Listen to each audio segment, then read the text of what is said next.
الحمد للہ رب العالمین والصلاة والسلام علی سید الانبیاء والمرسلین قال اللہ تعالی وتبارک فی القرآن المجید والفرقان الحمید بسم اللہ الرحمن الرحیم وعباد الرحمن الذین یمشون علی الارض ہونا وإذا خاطبهم الجاہلون قالوا سلاما والذین یبیتون لربهم سجدا وقیاما والذین یقولون ربنا اصرف عنا عذاب جہنم ان عذابها کان غراما انها ساءت مستقرا ومقاما والذین اذا انفقوا لم يسرفوا ولم يقتروا وکان بین ذلک قواما والذین لا يدعون مع اللہ الہا آخر ولا يقتلون النفس التي حرم اللہ الا بالحق ولا يزنون ومن يفعل ذلك يلقى اثاما يضاعف له العذاب يوم القيامة ويخلد فيه مهانا الا من تاب وآمن وعمل عملا صالحا فأولئك يبدل الله سيئاتهم حسنات وكان الله غفورا رحيما ومن تاب وعمل صالحا فإنه يتوب إلى الله متابا والذين لا يشهدون الزور وإذا مروا باللغو مروا كراما والذين إذا ذكروا بآيات ربهم لم يخروا عليها صما وعميانا والذين يقولون ربنا هب لنا من أزواجنا وذرياتنا قرة أعين واجعلنا للمتقين إماما اولئک یجزون الغرفۃ بما صبروا ویلقون فیها تحیۃ والسلاما صدق اللہ مولانا العظیم وصدق رسولہ النبی الکریم الرؤوف الرحیم اللہم نور قلوبنا بالقرآن وزین اخلاقنا بالقرآن وادخلنا الجنة بالقرآن ونجنا من النار بالقرآن قال اللہ تعالی وتبارک فی شان حبیبہ مخبرا وآمرا ان اللہ وملائکتہ یصلون علی النبی یا ایھا الذین آمنوا صلوا علیہ وسلموا تسلیما الصلاۃ والسلام علیک یا رسول اللہ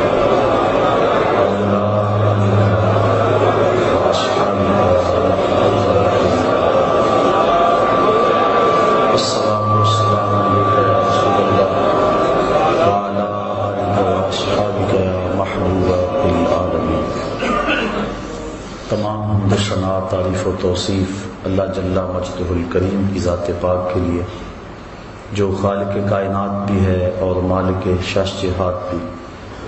اللہ جل وعلا کی حمد و ثنا کے بعد حضور نبی اکرم شفیع امم رسول محتشم نبی مکرم اللہ کے پیارے امت کے سہارے رب کے محبوب دانائے وجود مالک رقاب امم فخر عرب و عجم والی کون و مکان سیاہ لا مکان سید انس و جان سرور لالا رخاں نیر تاباں سرنشین مہوشاں ماہ خوباں شہنشاہ حسینہ قدمہ دوراں سر خیل زہرہ جمالاں جلوہ صبح ازل نور ذات لم یزل باعث تکوین عالم فخر آدم و بنی آدم نیر بطحا رازدار ما اوہا شاہد ما تغا صاحب علم نشرہ معصوم آمنہ احمد مجتبی حضرت محمد مصطفیٰ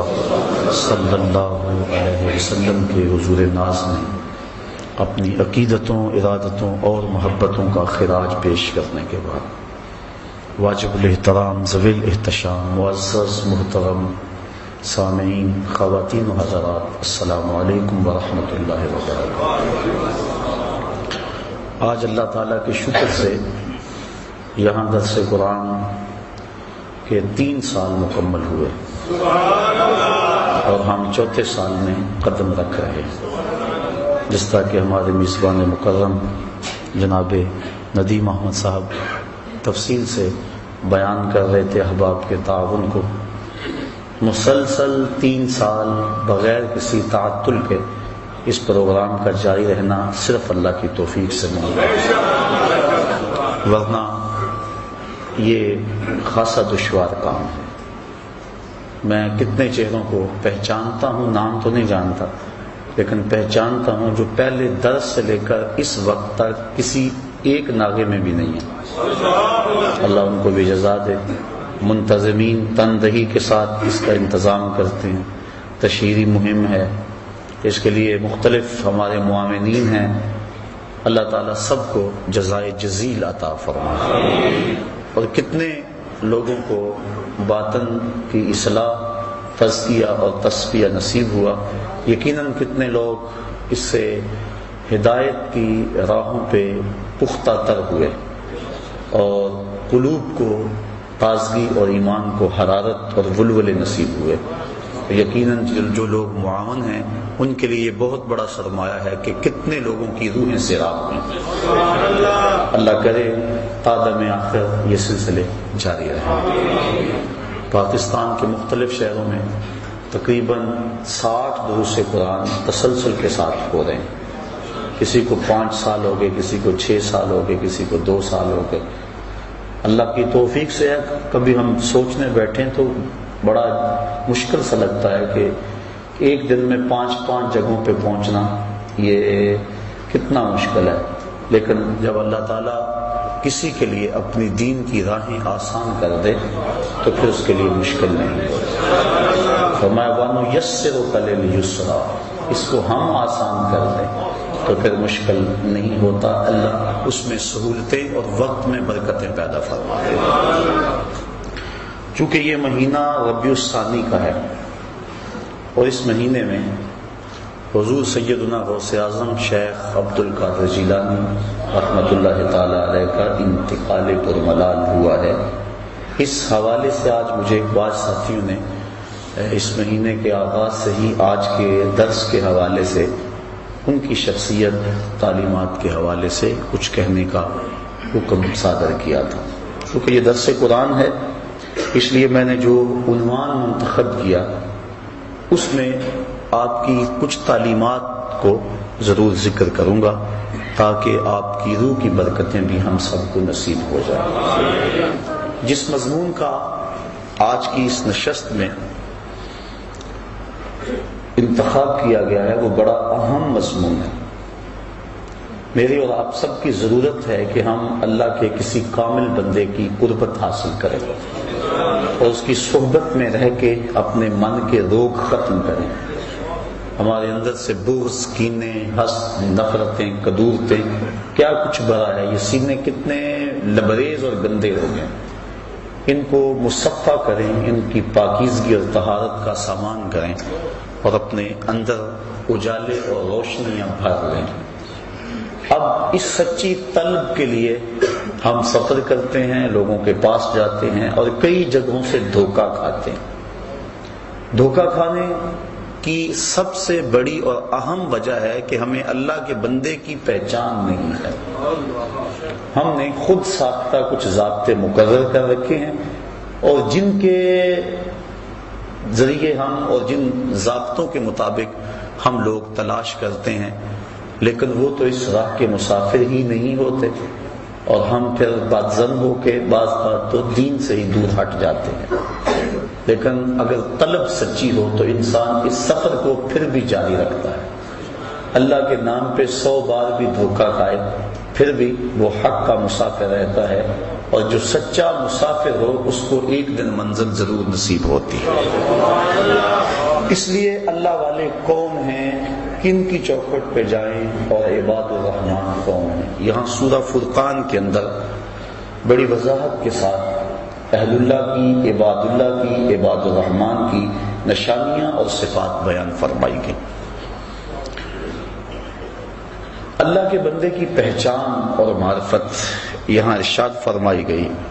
توجہ چاہوں گا، ارشاد ہوا وَعِبَادُ الرَّحْمَنِ الَّذِينَ يَمْشُونَ عَلَى الْأَرْضِ هَوْنًا، اللہ کے بندے زمین پر آہستہ چلتے ہیں، وقار سے چلتے، ان کی چال ڈھال میں وقار ہوتا ہے، غیر مرتب ان کی چال نہیں ہوتی۔ ایک نشانی. وَإِذَا خَاطَبَهُمُ الْجَاهِلُونَ قَالُوا سَلَامًا، اور جب ان سے جاہل مخاطب ہوتے ہیں تو وہ الجھتے نہیں، بحث میں نہیں پڑتے، اس کو کہتے ہیں بابا سلام ہو. سلام متارکت یعنی ترک کرنے کا سلام، کہ تو بیٹا بس جان چھوڑ دے.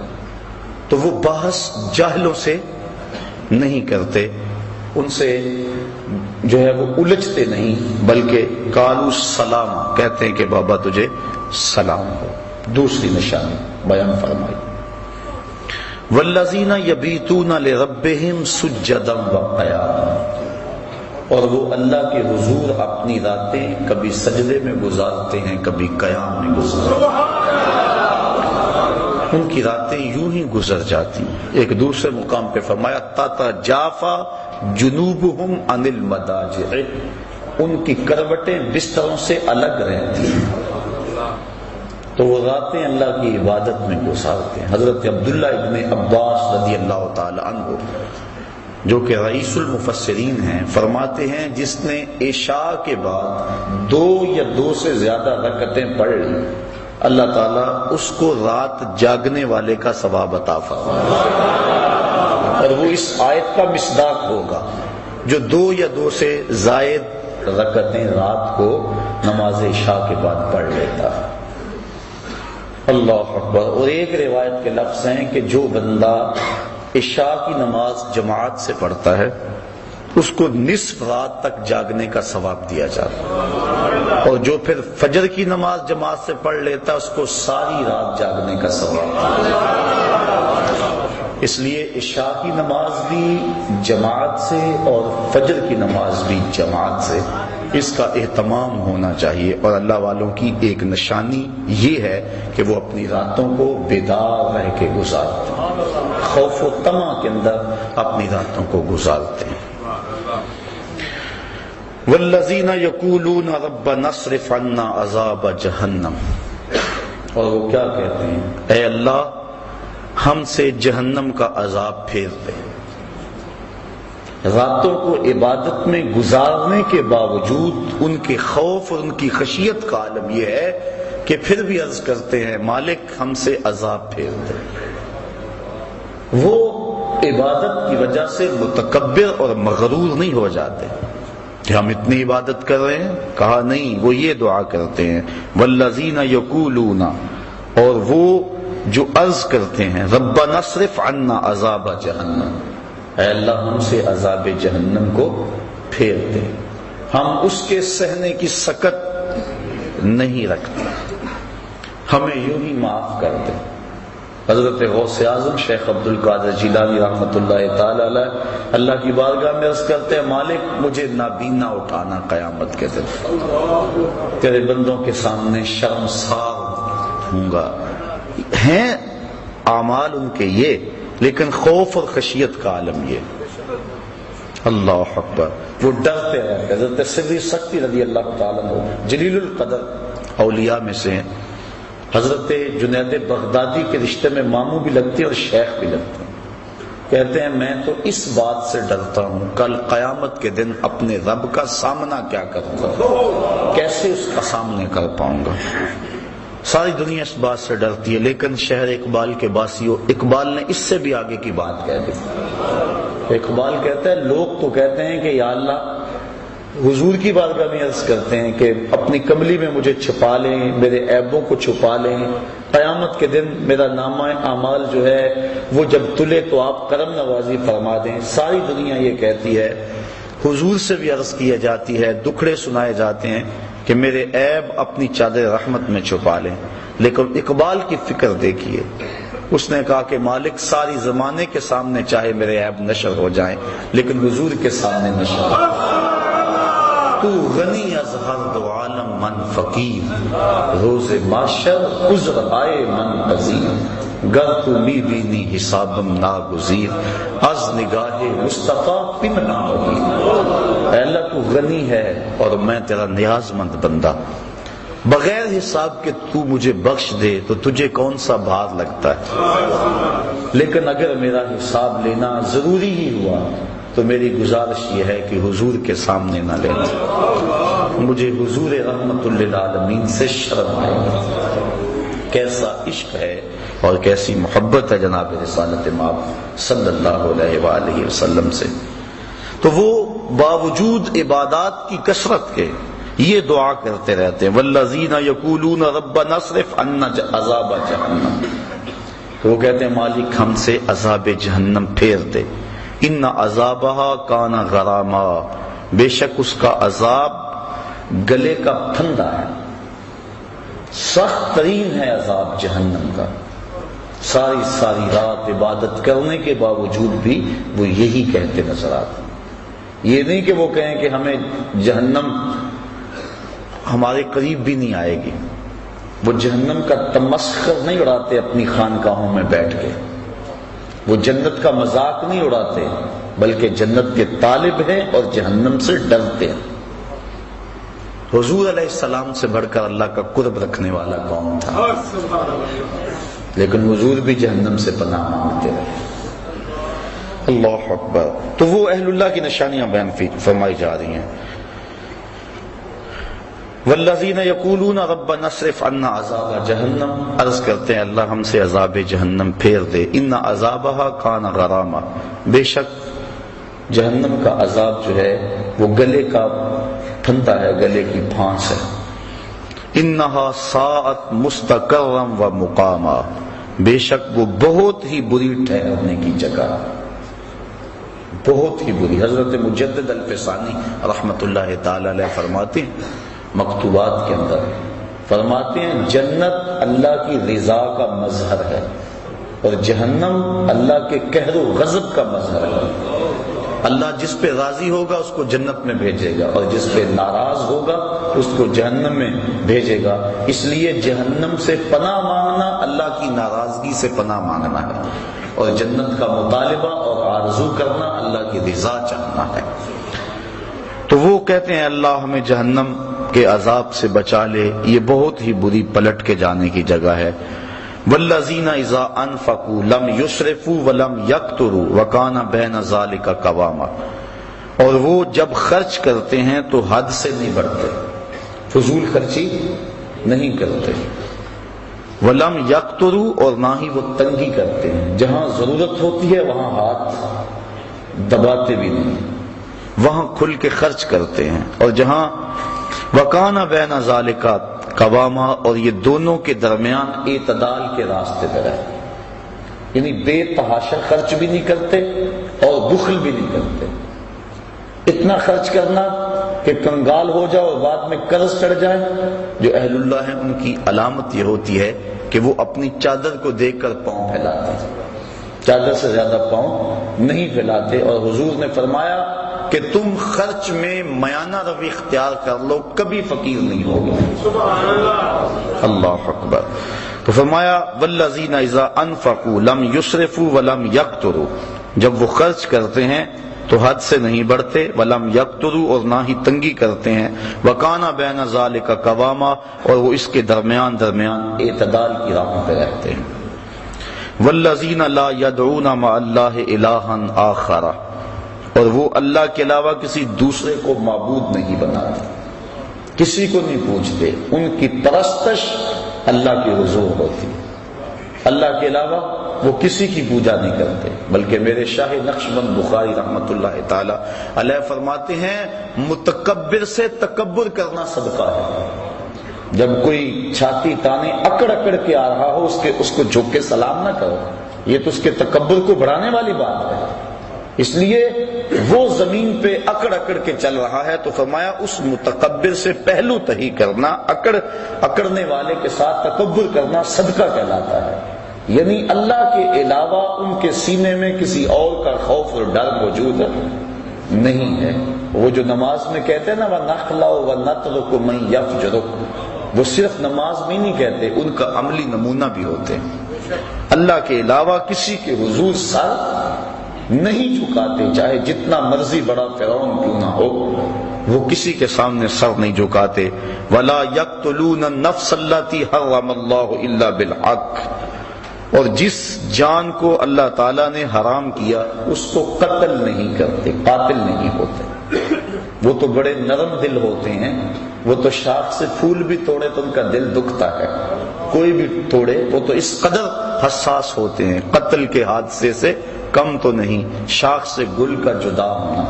وہ تو اس بات کا بھی احساس رکھتے ہیں، وہ تو کسی کو تکلیف بھی نہیں دیتے، کسی کا حق غصب نہیں کرتے، چی جائے کہ کسی کو قتل کر دیں۔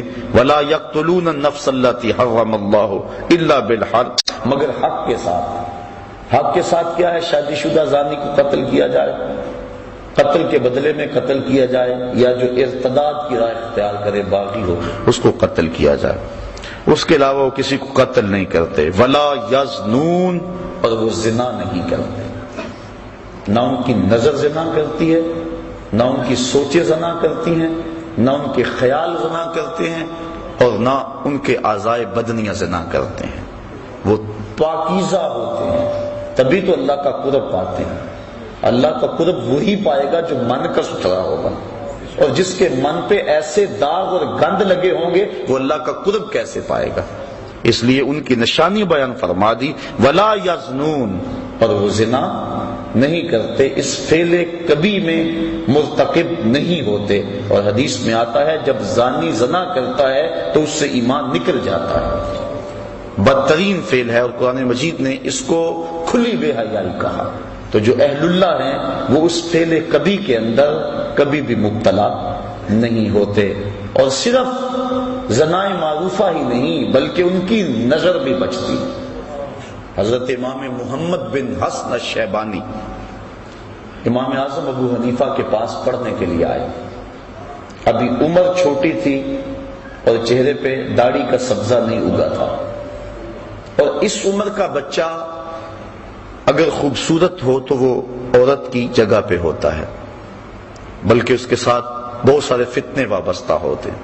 تو امام صاحب نے فرمایا کہ تم ضرور میرے پاس پڑھو لیکن میرے سامنے نہیں بیٹھنا، اس ستون کی اوٹ میں بیٹھو تاکہ تمہارا چہرہ مجھے نظر نہ آئے۔ اسی لیے امام اعظم ابو حنیفہ اور امام محمد کو طرفین کہتے ہیں کہ طرف میں بیٹھتے تھے۔ وہ پڑھتے رہے، 2-4 سال گزر گئے۔ ایک دن رات کا موقع تھا، چراغ جل رہا تھا اور امام محمد کا سایہ امام اعظم کے آگے پڑا۔ سائے پہ نظر پڑی تو سائے میں داڑھی کے بال نظر آئے۔ کہا بیٹا محمد تمہیں داڑھی آ گئی ہے؟ حضور سال ہو گیا ہے۔ کہا اب میرے سامنے بیٹھا ہے۔ یہ تھے وہ لوگ تقوی کے پہاڑ۔ کیونکہ جو ذلت العلماء ہے یا اہل اللہ کا جو پھسلنا ہے وہ پوری قوم کو تباہ کرنے کے مترادف ہے۔ امام صاحب پانی بھرنے گئے نا تو ایک لڑکی پانی کا گڑا سر پہ اٹھایا اور نیچے پھسلن تھی، تو کہا بیٹا ذرا سنبھل کے، اس نے وہیں گڑا رکھ دیا۔ کہا اگر میں پھسلوں گی تو کیا ہوگا؟ یہ گھڑا ٹوٹ جائے گا نا، بازار سے 2 آنے کا اور لے آؤں گی، لیکن اگر آپ پھسل گئے تو پوری قوم برباد ہو جائے گی۔ اعلی حضرت امام اہل محبت امام اشاہ احمد رضا خان فاضل بریلوی رحمت اللہ تعالی علیہ فرماتے ہیں طبقہ علماء اپنی حفاظت کرنا۔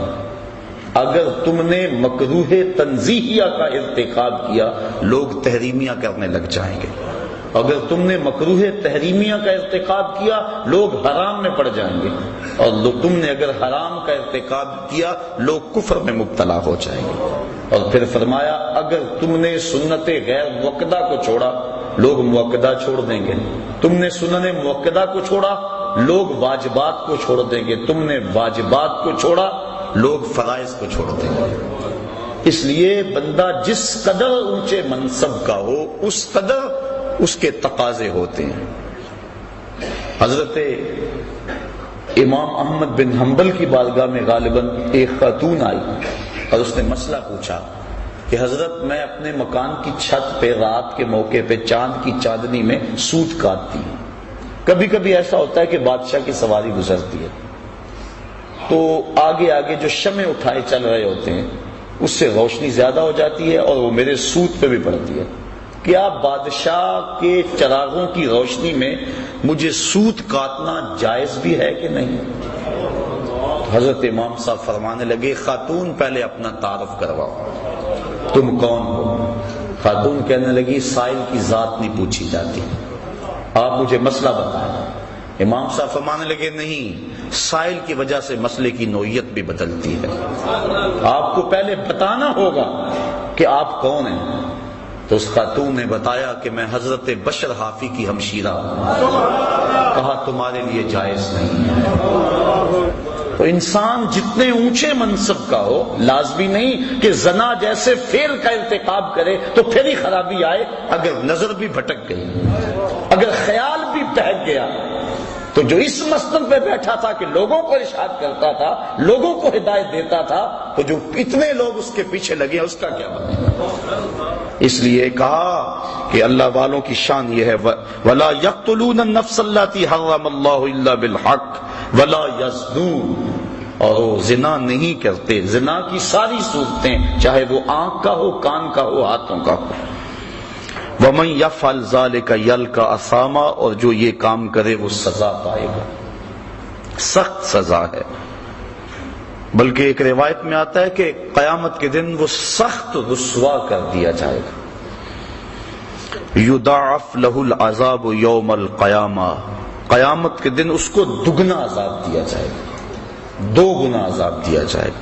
وَيَخْلُدْ فِيهَا مُهَانًا، فِيهِ مُهَانًا، اور ہمیشہ وہ ذلت میں رہے گا، سخت تذلیل اس کی ہوگی۔ إِلَّا مَن تَابَ وَآمَنَ وَعَمِلَ عَمَلًا صَالِحًا، ہاں جو توبہ کرے اور ایمان لے آئے اور اچھے عمل کرے، چونکہ ایمان کے بعد اچھے اعمال توبہ کے شجر کو پانی دیتے ہیں۔ اگر توبہ کے بعد اچھے اعمال نہ کریں تو وہ بوٹا پھر مرجھا جائے گا۔ بار بار توبہ کی، 2 لفظوں میں توبہ توبہ استغفر اللہ پڑھ لیا، وہ ایسا ہی ہوتا ہے کہ بس کے اندر جا رہے ہیں، سفر کرتے، آگے ایکسیڈنٹ ہوا، لاشیں بکھری پڑی ہیں، 2 منٹ کے لیے ڈرائیور بھی بند کر لیتا ہے ٹیپ کو، گانے بند کر دیتا ہے، توبہ توبہ ساری بس کرتی ہے، لیکن ابھی آدھا کلومیٹر نہیں گزرتا پھر ٹیپ کا بٹن آن، اور پھر سب وہی لچھن ہوتے ہیں۔ یہ توبہ نہیں ہوتی۔ حقیقت التوبۃ الندم، توبہ کی حقیقت یہ ہے کہ شرمندگی ہو، دوبارہ عزم کر لے کہ یہ گناہ دوبارہ نہیں کروں گا۔ یہ توبہ تو تمسخر ہے، توبہ کی، پھر توبہ کی، پھر توبہ کر کے توڑ دی، میری اس توبہ پہ توبہ، توبہ توبہ کر اٹھی۔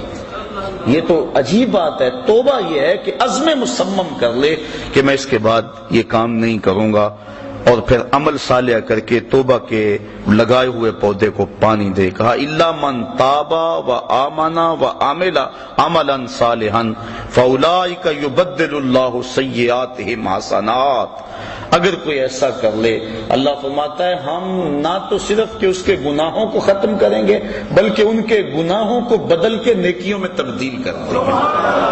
وہ جتنا بڑا گناہ گار ہوگا اتنا بڑا نیکوکار ہو جائے گا۔ اس کے در پہ آ تو جائے۔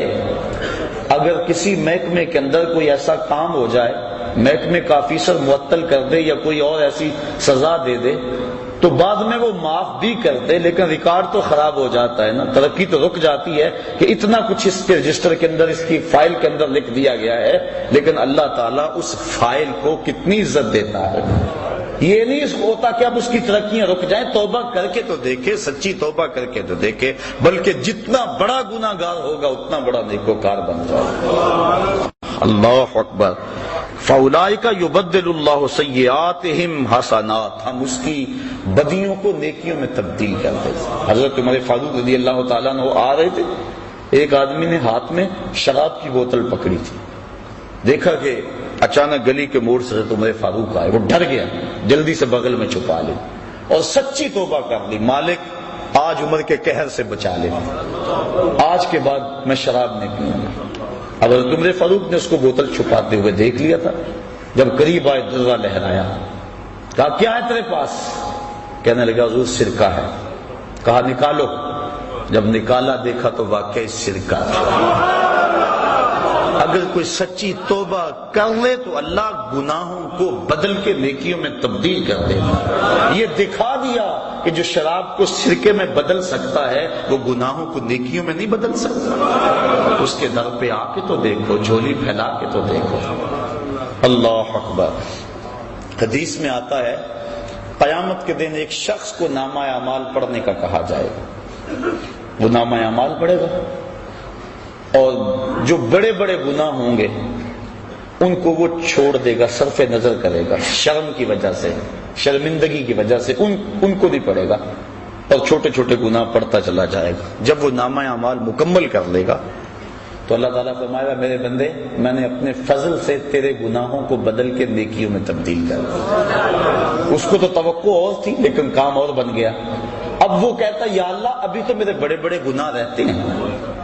فَضَحِكَ النبی صلی اللہ علیہ وسلم حتی بدت نواجذہ، حضور اس حدیث کو بیان کرتے کرتے اتنے مسکرائے کہ حضور کی داڑھیں لوگوں کو نظر آنے لگی کہ پہلے بڑے بڑے گناہ چھپاتا جاتا ہے، ان کو پڑھتا نہیں ہے، اور جب اللہ نے کہا میرے بندے میں نے بدل دیے، نیکیوں میں تبدیل کر دیے، وہ کہتا ہے اللہ ابھی تو بڑے بڑے رہتے ہیں میرے گناہ جو میں نے ابھی پڑھے۔ اللہ اکبر۔ تو اس کے حضور کوئی آ کے تو دیکھے، جھولی پھیلا کے تو دیکھے، وہ یہ نہیں دیکھتا اس نے گناہ کتنے کیے۔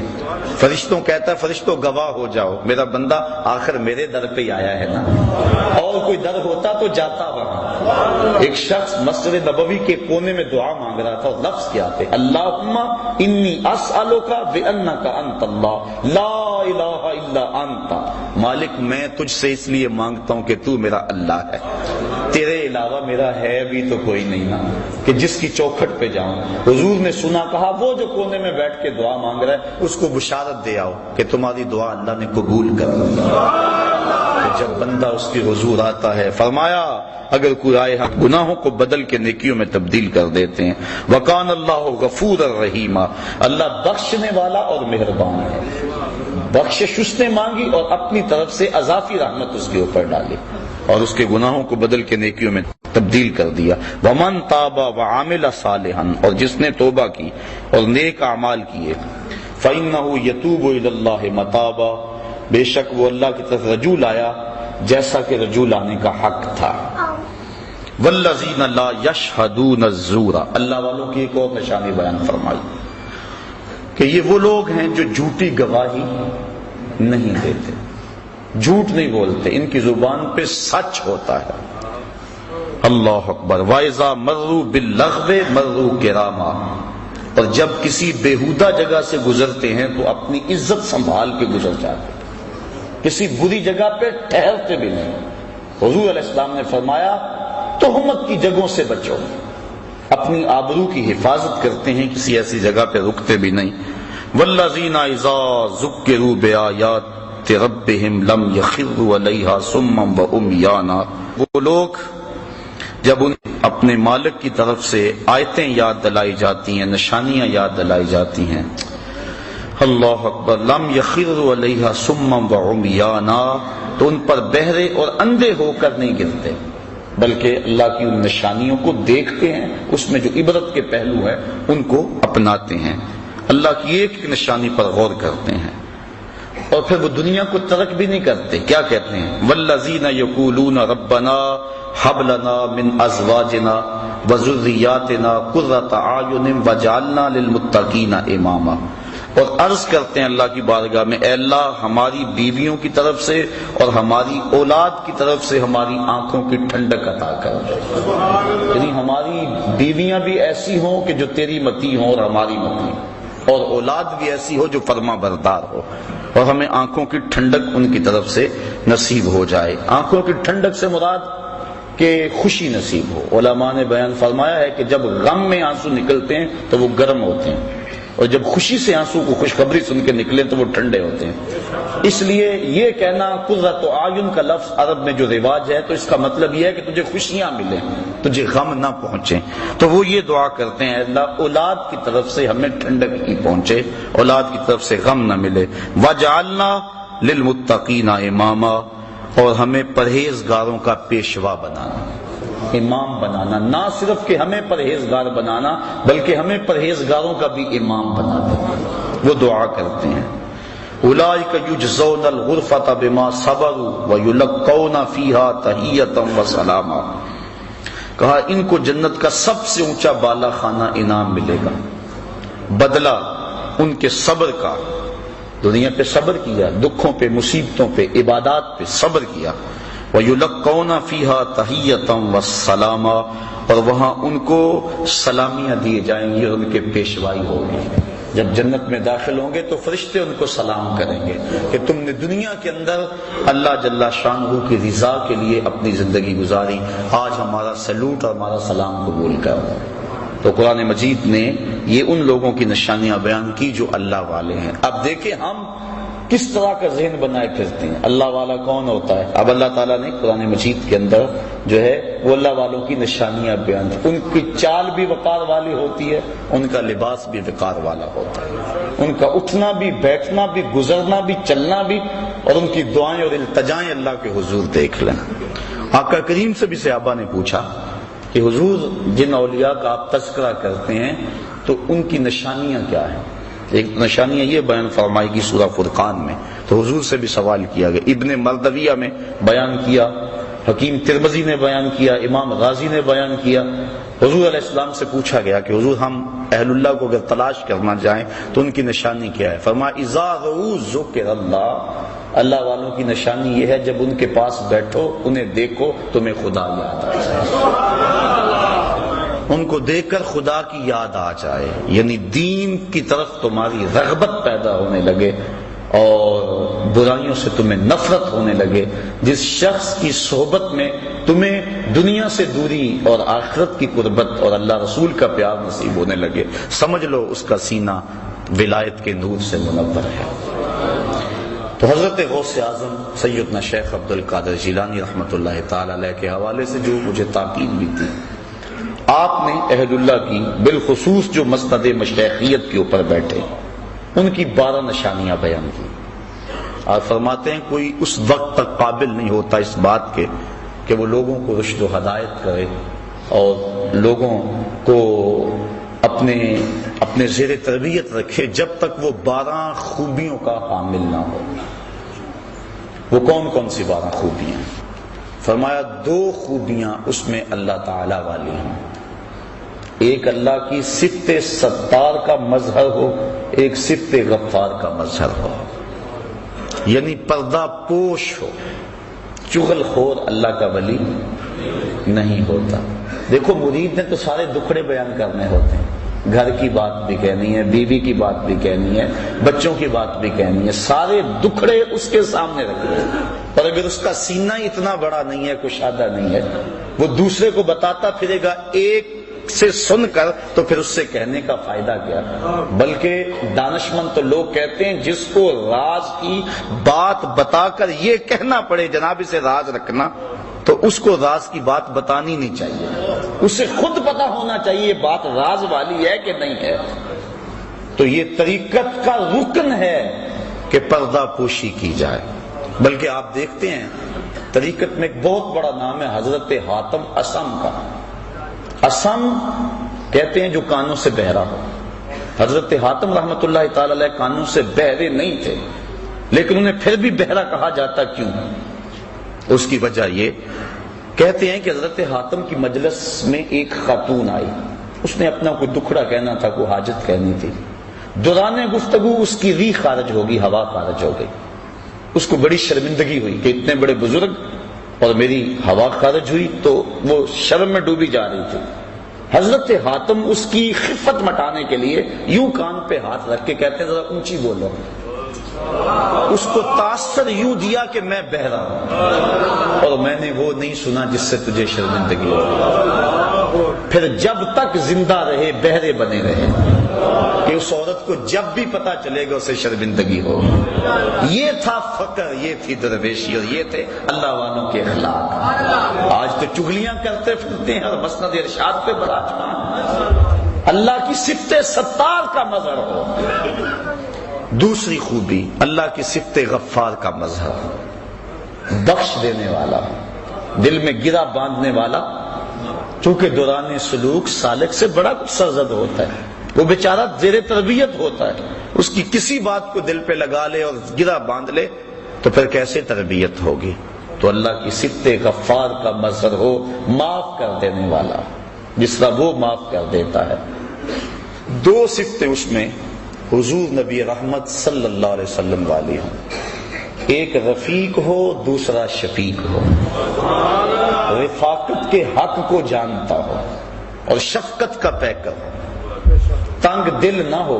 اللہ تعالیٰ نے اپنے محبوب کے بارے میں فرمایا لو کنتا فظا غلیظ القلب لانفضوا من حولک، محبوب آپ اگر ترش روح ہوتے، تنگ مزاج ہوتے، ماتھے پہ تیوریاں لانے والے ہوتے، اتنے لوگ تیرے گرد جمع تو نہ ہوتے۔ یہ تو تیرے خلق کی بات ہے کہ اتنے لوگ تیری راہوں کے مسافر بنے ہوئے۔ شفیق و شفقت کرنے والا ہو، اپنے سالکین سے، مریدین سے، ان سے جو ہے وہ چڑ نہ کھا جائے، جلدی اکتا نہ جائے۔ آنے والے تو آتے ہیں اور ان سے دکھڑے سنانے ہوتے ہیں، جلدی جلدی دروازے بند نہ کر لے بلکہ سنے ان کے دکھڑے۔ آقا کریم صلی اللہ علیہ وسلم تشریف فرما تھے، ایک بڑھی آئی، اس نے حضور کو اشارہ کر کے بلایا، آقا کریم دروازے پہ بات سننے کے لیے چلے گئے۔ حضرت عمر فاروق کہتے ہیں ہمیں بڑا عجیب لگا لیکن کہہ کچھ نہ سکے کہ حضور خود گئے۔ کہا کہو کیا کہا؟ کہنا ہے، کہا میں نے آپ سے کوئی باتیں کرنی۔ کہا کرو، کہا یہاں نہیں کرنی۔ کہاں کرنی ہے؟ مسجد نبوی سے بات کھلی جگہ تھی، کہا وہاں کرنی۔ آقا کریم وہاں چلے گئے، وہ سنا رہی ہے، حضور سن رہے ہیں۔ 1 گھنٹہ 2 گھنٹے گھنٹے لگ گئے۔ حضرت عمر فاروق کہتے ہیں کہہ کچھ نہیں سکتے تھے کہ حضور سن رہے، لیکن غصہ بڑھا رہا تھا کہ نازک بدن، کڑکتی دھوپ، بے تکی باتیں۔ جب وہ تھک ہار کے خود جانے لگی تو ہم نے عرض کی بندہ نواز، اس عورت کا توازن عقلی ٹھیک نہیں ہے، اور پورے مدینے میں کوئی شخص اس کی بات سننے کو تیار نہیں۔ لوگ اس کو دیکھ کے راستہ بدل لیتے ہیں، جس کے پاس کھڑی ہو جاتی ہے پھر اتنی باتیں اس کے پاس کہ جان نہیں چھوڑتی۔ تو آپ کا وقت بھی قیمتی، بدن بھی نازک، با مقصد زندگی کا ایک ایک لمحہ۔ تو آقا کریم صلی اللہ علیہ وسلم نے فرمایا عمر، پورے مدینے میں اس بیچاری کی کوئی نہیں سنتا، میں بھی نہ سنتا، ایک تو ہی ہوتے ہیں میریاں آسان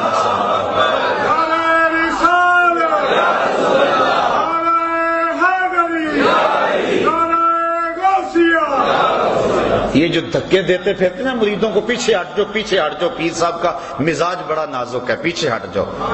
وہ کیسا پیر ہے جو مرید کو کہ دکھڑے بھی نہیں سن سکتا، اس کو دلدار مان لیا جو دل بھر ہی نہیں ہے، اس کو دل دے دیا جو دل کی کیفیت ہی نہیں جانتا۔ فلک نے بخشی ہے ان کو خواجگی جو جانتے نہیں روش بندہ پروری کیا ہے۔ جس کو دل دینا ہے پہلے دیکھو تو صحیح دلدار بھی ہے کہ نہیں۔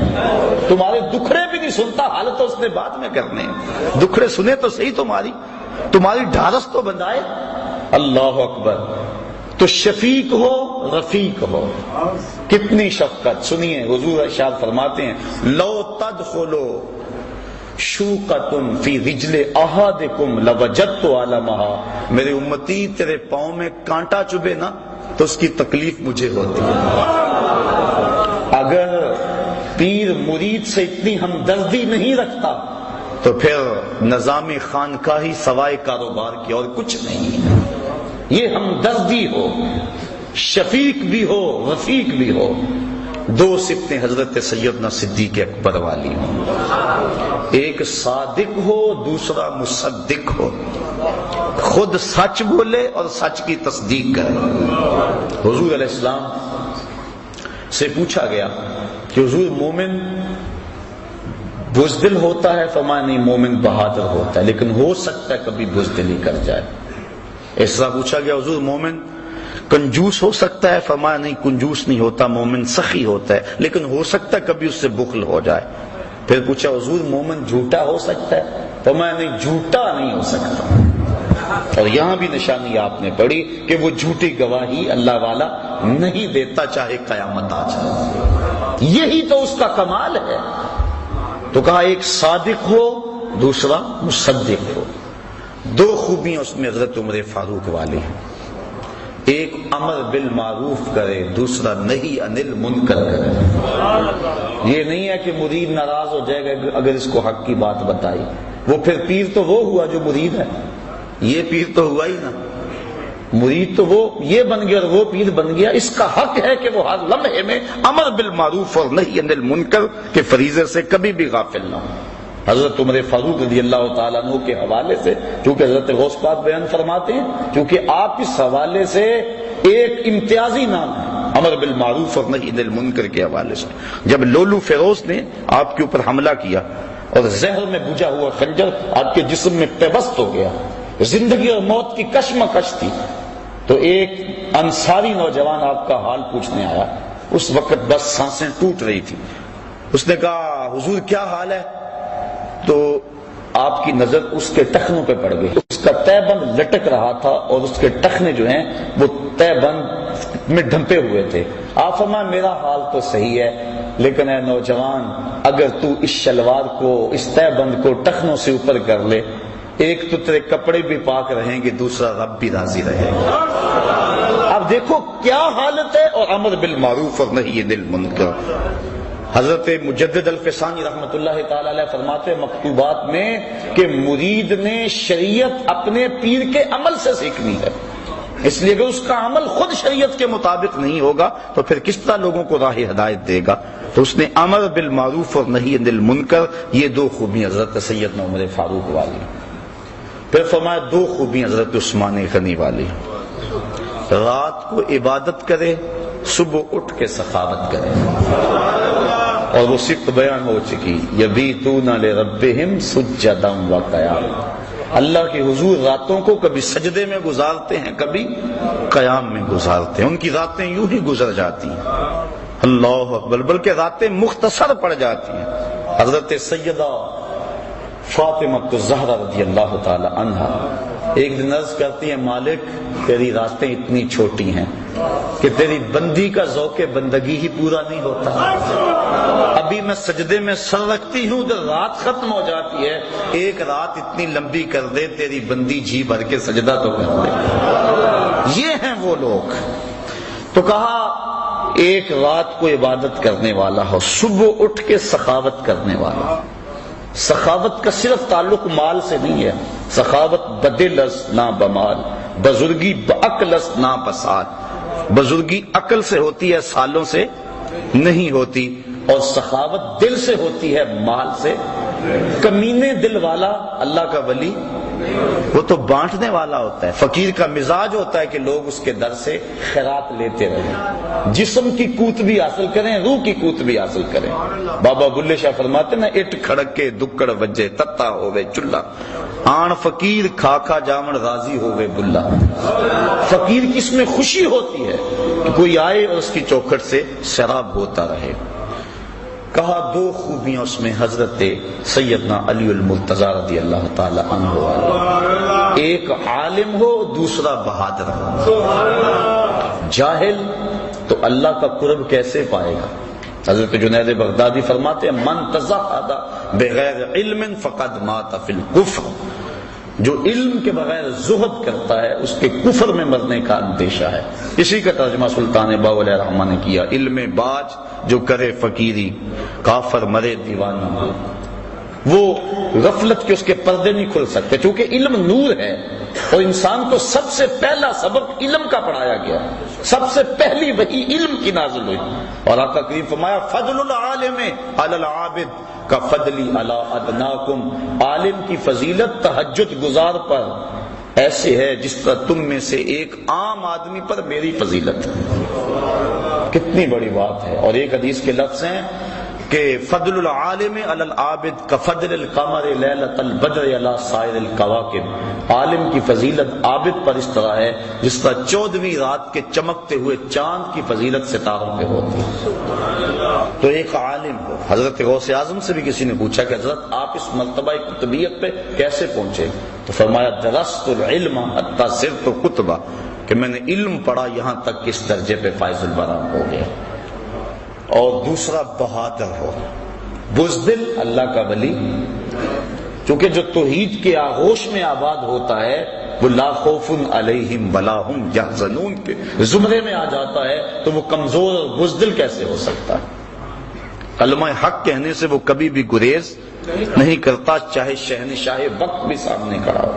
حضرت غوث اعظم سیدنا شیخ عبد القادر جیلانی رحمۃ اللہ تعالی علیہ کی خدمت میں مستنجد باللہ حاضر ہوا. ملا علی قاری نے نزہۃ الخاطر الفاتر فی مناقب شیخ عبد القادر کے اندر اس واقعہ کو لکھا.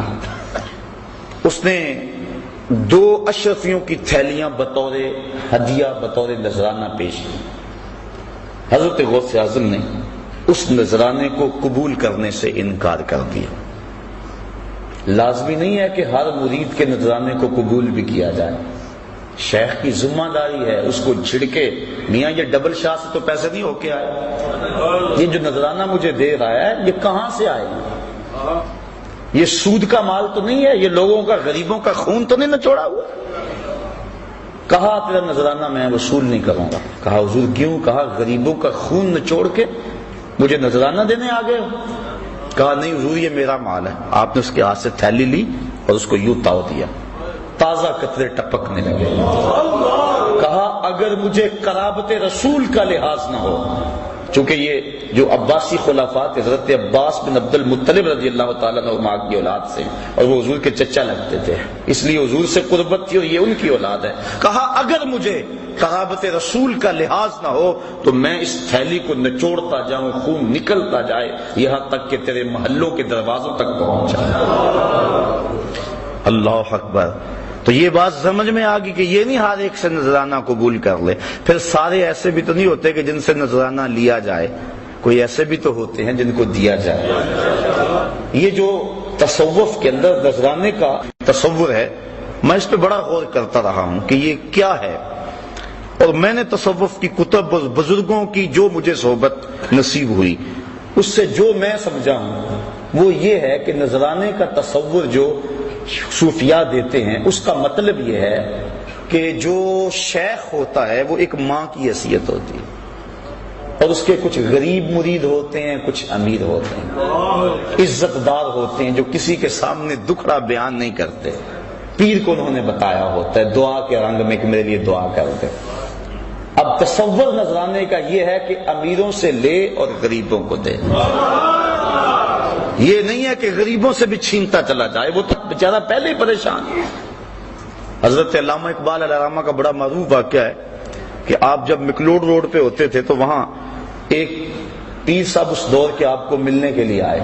ان کا ایک مرید تھا قلعہ گجر سنگھ لاہور میں. اس کو جب پتا چلا کہ میرے پیر علامہ صاحب کے مہمان بنے ہوئے ہیں تو وہ سفر کرتا ہوا علامہ صاحب کے پاس پہنچا اور اپنے پیر صاحب سے عرض کی کہ حضور 100 روپیہ قرض ہے. اس وقت جو ہے 100 روپیہ بڑی اہمیت کا حامل تھا، اور بیٹی کی شادی بھی مانگ رہے ہیں جن کے ساتھ رشتہ کیا ہوا ہے، اور مقروض بھی ہوں، بڑا پریشان ہوں. آپ کا سنا حاضر ہوا، آپ دعا فرما دیں. انہوں نے دعا فرما دی، مرید کو اجازت دے دی. وہ جانے لگا، اس نے جیب میں ہاتھ ڈالا، 10 روپے کا نوٹ نکالا اور پیر صاحب کو نظر پیش کی. جب نظر پیش کی تو علامہ اقبال زیر لب مسکرا پڑے. وہ چلا گیا. پیر صاحب کی نظر بھی بڑی تیز تھی، کیونکہ پیر بڑے تیز بھی ہوتے ہیں. تو انہوں نے کہا کہ حضرت یہ عجیب بات تھی، آپ مسکرائے کیوں؟ تو علامہ صاحب فرمانے لگے جناب میں آپ کی دعا کی قبولیت پہ مسکرایا، خوش ہو گئے. کہا وہ کیسے؟ میری دعا کی قبولیت کیسے ہوگی اسی وقت؟ کہا حضرت جب دعا نہیں کی تھی 100 روپے کا مقروض تھا، اور جب آپ نے دعا کر دی تو 110 کا مقروض ہو گیا. وہ بیچارہ تو ضرورت مند ہے اور دکھڑا سنا رہا ہے. بلکہ میں تو کہا کرتا ہوں کہ 2-3 مرتبہ جو آ کے دعا کا کہے اور کہے جناب قرض نہیں اترتا، وظیفہ بتاؤ، کوئی تعویذ لکھ دو، اگر پیر صاحب ثروت ہو تو اسے خود ہی خیال ہونا چاہیے کہ جو بار بار کہہ رہا ہے اس کا مطلب کیا ہے. سارے مانگنے والے سائل جو ہیں وہ ایک جیسے تو نہیں ہوتے. ہستی پلکوں کے نیچے غم بھی پلتے ہیں، مگر کون دیکھتا ہے اتنی گہرائی میں. حضرت ابو ہریرہ رضی اللہ تعالیٰ عنہ فرماتے ہیں مجھے سخت بھوک لگی اور حد ہوگی بھوک سے. میں آ کے ایک جگہ پہ بیٹھ گیا کہ یہاں سے کوئی گزرے گا اور میری حالت دیکھے گا اور مجھے کھانا دے دے گا. مانگنا تو میں نے ہے نہیں. کہ حضرت ابو بکر صدیق گزرے. میں نے ایک آیت کے بارے میں پوچھا، انہوں نے بتا دیا اور چلے گئے. میں نے کہا میرا مسئلہ تو حل نہ ہوا. پھر حضرت عمر فاروق آئے، میں نے پھر ایک قرآنی آیت کے بارے میں پوچھا، انہوں نے بتایا اور چل دیے. پھر دل و قلب و نگاہ کا مرشد اولین آ گیا.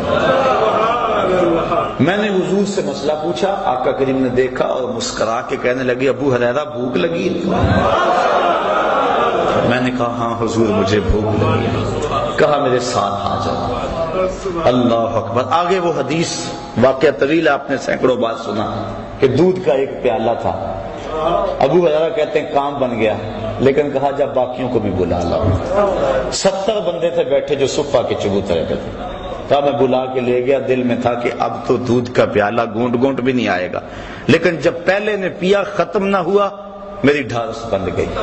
میں نے کہا حوض کوثر کی نہروں سے کنیکشن جڑ گیا، کام بن گیا، برکت آ گئی۔ 70 نے پیا، پھر کہا ابو ہریرہ تم پیو، میں نے پیا، کہا اور پیو، میں نے پیا، کہا اور پیو، کہا حضور اب تو بس ہو گئی۔ پھر حضور نے نوشے جاں کیا۔ میرے استاذ المکرم فرمایا کرتے تھے کہ یہ تو بیان کرتے ہو اور اس بات سے لطف لیتے ہو، اور صحیح لطف والی بات ہے کہ ایک پیالہ 70 کے لیے کافی ہو گیا، لیکن یہ بھی تو دیکھو 70 کا جھوٹا کونین کا سردار پی رہا، 70 آدمیوں کا جھوٹا دو جہاں کا سردار پی رہا۔ تو بات چل رہی تھی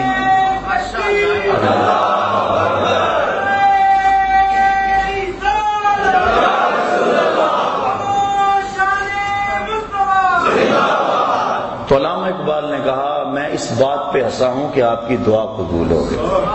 تو پھر اس وقت اقبال نے دکھ سے کہا تھا کہ نذرانہ نہیں سود ہے پیران حرم کا، نذرانہ نہیں سود ہے پیران حرم کا، ہر خرقہ سالوس کے اندر ہے مہاجن، ہم کو تو میسر نہیں مٹی کا دیا بھی، گھر پیر کا بجلی کے چراغوں سے ہے روشن، کم باذن اللہ جو کہہ سکتے تھے رخصت ہوئے، رہ گئے قبروں پہ مجاور اور گور کن، میراث میں آئی ہے مسند ارشاد ان کو، زاغوں کے تصرف میں عقابوں کا نشیمن، نذرانہ نہیں سود ہے پیران حرم کا، ہر خرقہ سالوس کے اندر ہے مہاجن، شہری ہو دیہاتی ہو مسلمان ہے سادہ، بتوں کی طرح پجتے ہیں کعبے کے برہمن۔ تو پیر تو دکھ درد کا ساجی ہے، وہ تو روح کی غذا دینے والا ہے، وہ مانگت تو نہیں ہے۔ پہلے وہ کہتے ہیں پہلے بزرگوں کی نظر دل پہ ہوتی تھی، اور اب دل کے اوپر جو لگی ہوئی جیب ہے اس پہ ہوتی ہے۔ جو امیر ہوتا ہے، امیر بھی جان رہے ہوتے ہیں کہ یہ ہمارے ساتھ کیا ہو رہا ہے، اس کو اندر لے جایا جاتا ہے اور حجرے خاص میں بٹھایا جاتا ہے، اور جو غریب ہوتا ہے اس کو کہتے ہیں تو اس درخت کے پاس بیٹھ جا اور 1.25 مرتبہ یا حیو یا قیوم پڑھ، اور وہ کہتا ہے مجھے حضرت صاحب نے وظیفہ بتایا میں اس لیے یہاں بیٹھا ہوا ہوں، وہ تو تجھے اپنے سے جو پیچھے ہٹا رہے ہیں۔ تو یہ کیا ہو گیا ہے؟ یہ دکھڑے ہیں، یہ تمسخر نہیں کر رہا میں، یا جو ہے وہ محض آپ کو خوش کرنے کے لیے نہیں، یا کسی مخصوص شخص کے اوپر کوئی تنقید نہیں ہے، اس وقت ہمارا رویہ ہے قوم کا، اور ہم لوگ ہیں کہ دن رات ایسے لوگوں سے لٹتے ہیں، گر نگہباں بن کے جو اہل چمن کی آبرو لوٹے، چمن والو عقیدت چھوڑ دو ایسے نگہباں، آؤ ان لوگوں کو تلاش کریں، جہاں قدم رکھتے ہیں وہاں اللہ کی رحمتوں کا نزول ہوتا ہے، ان لوگوں کو تلاش کریں جن کی زندگیاں لوگوں کے لیے ہدایت کا سبب ہیں، اور جن کی زندگی کا ایک ایک لمحہ یاد خدا سے منور اور معطر ہے۔ ایسا نہیں ہے کہ ایسے لوگ ہیں نہیں، بعض تو کہتے ہیں میں تو ڈھونڈتا رہا مجھے تو ملا ہی کوئی نہیں، پتہ نہیں تو نے کہاں سے ڈھونڈا ہے۔ اللہ اکبر، بستے ہیں یہاں کچھ ایسے پراگندہ تباہ لوگ بھی، افسوس کہ تمہیں میر سے صحبت نہیں رہی، جن سے مل کر زندگی سے عشق ہو جائے وہ لوگ آپ نے شاید نہ دیکھے ہوں مگر ایسے بھی ہیں۔ ہم نے کپڑا لینا ہو تو ہمیں پتہ ہے فلاں دکان سے صحیح ملتا ہے، سارا شہر چھوڑ کے وہاں جاتے ہیں کہ نہیں؟ تو یہ بھی روح کی غذا ہے، یہ بھی ڈھونڈو، گلی گلی موجود ہیں، گھر گھر جو ہے وہ چراغ چل رہے ہیں۔ حضور کی امت اولیاء سے کبھی بھی خالی نہیں ہوگی، تا آنکہ خاتم الاولیاء امام مہدی تشریف لائیں، لیکن ان حقیقی لوگوں تک پہنچنے کے لیے ہمیں اس معیار کو سمجھنا ہوگا جو قرآن و حدیث اور ولیوں کے امام حضرت غوث اعظم کی تعلیمات کے حوالے سے میں نے آپ کے سامنے رکھ دیا۔ اللہ تعالیٰ مجھے آپ کو اپنی راہوں کا مسافر رکھے۔ 3 سال درس قرآن کا مکمل ہونے پہ اور 4 سال درس قرآن کا شروع ہونے پہ میں آپ کو مبارکباد پیش کرتا ہوں۔ پچھلے درس قرآن کا موضوع جو ہے وہ حضور کی اطاعت کے حوالے سے تھا، اور یہاں بھی اور مختلف جتنے بھی شہر تھے تقریباً میں نے اسی موضوع پہ جو ہے وہ درس قرآن میلاد کا موسم بھی تھا پیش کیا۔ مجھے اطلاعات مختلف شہروں سے ملی ہیں کہ کتنے لوگ ہیں کہ جن کے چہروں پہ حضور کی سنت کا نور سج گیا۔ میں تو آپ میں سے بھی یہاں بھی کچھ لوگ موجود ہیں، میں ان کو مبارکباد بسمی میں قلب دیتا ہوں۔ میں سمجھتا ہوں یہ ہے کامیابی، ورنہ کبھی کبھی میں سوچتا ہوں کہ یہ میں چکر ہی لگاتا رہتا ہوں، کبھی ادھر کبھی ادھر، سارا دن مالک اس کا کوئی فائدہ بھی ہے؟ لیکن جب کتنے لوگوں کو گناہوں سے توبہ کرتے دیکھتے ہیں، اندر بدلتا دیکھتے ہیں، اور گھروں کے ماحول تبدیل ہوتے ہوئے دیکھتے ہیں اور سنتے ہیں اور پیغام پہنچتا ہے، آپ جانیں اصل کمائی یہ ہے۔ نہ تو ہم نوٹ کے لیے آتے ہیں نہ ووٹ کے لیے آتے ہیں، بس مقصد یہ ہے کہ کسی کے دل میں کوئی بات اتر جائے، اور جب کسی کے دل میں کوئی بات اترتی ہوئی محسوس کرتے ہیں تو پھر پیشانی سجدے میں جھک جاتی ہے۔ اللہ مجھے آپ کو اپنی رحمتوں کی پناہ میں رکھے۔